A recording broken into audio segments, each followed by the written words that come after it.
President Kersti Kaljulaid annab vabariigi aastapäeva eel üle teenete märgid 112 inimesele, millega avaldatakse tunnustust neile, kes on pühendunud oma kutsumusele või kogukonnale, olnud Eesti toetajaks välismaal. Saime jutule 2 tunnustuse osaliseks saajaga, kellest esimese Tiiu Kirsipuuga, kes pälvib valge tähe 4. klassi teenete märgi, kohtusime Šoti klubiaias. Teile, Tiiu, on põhjust õnne soovida, aga öelge palun, kuidas te üldse selle tänase suure uudise vastu võtsite?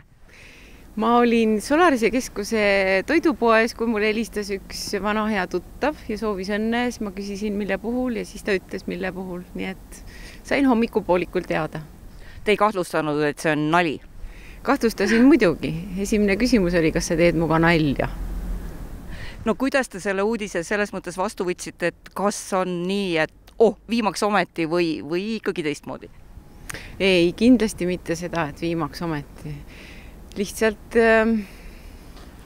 see on suur üllatus, suur rõõm ja selline paras ärevus ka selle juurde. No me oleme siin Šoti klubis täitsa põhjusega täna, et meie selja taga on siin teie looming ja seda on siin veel. Et kas nendele skulptuuridele, mis siin väljas on, tuleb lisa ka? Ma väga loodan, et tuleb lisa. Et sellel aastal on plaanis üks kuju siia juurde teha, aga ma ei tahaks veel öelda selle inimese nime, kellest see püst tuleb, aga ma väga loodan, et see tuleb. Kui eelmine tunnustuse saaja kutsus meid oma kaunite skulptuuride vahele, siis nüüd me oleme jõudnud hoopiski Sõle spordihoonesse Irina juurde. Irina, öelge mulle, kui suure üllatusena see teile tuli, et presidendi aumärgi saate? Ja päris suur üllatus mu jaoks oli, et nagu üldse ei oodanud seda ja täna mulle helistati ja siis öeldi ja siiamaani nagu ei usu.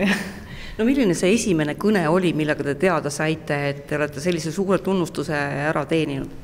No eile mulle öeldi, et sul tuleb homme üllatus, aga ma nagu ei saanud veel aru, et ainult eile tulin võistlustest tagasi ja kuidagi ei mõelnud üldse selle peale. Ja täna hommikul juba helistati ja nagu öeldi, et vot, sa nüüd saad presidendi käest sellene auhind ja minu jaoks on väga meeldiv.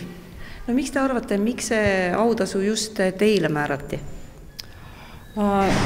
No ma arvan, et ikkagi tänu selle, et mul palju medalid ja päris pikalt ma tegelen juba selle alaga ja võib-olla see oli üks nagu põhjusest. Õnnitleme kõiki, kes tänavu teenete märgi tunnustusena saavad. President annab teenete märgid üle 22. veebruaril Arvo Pärdi keskuses.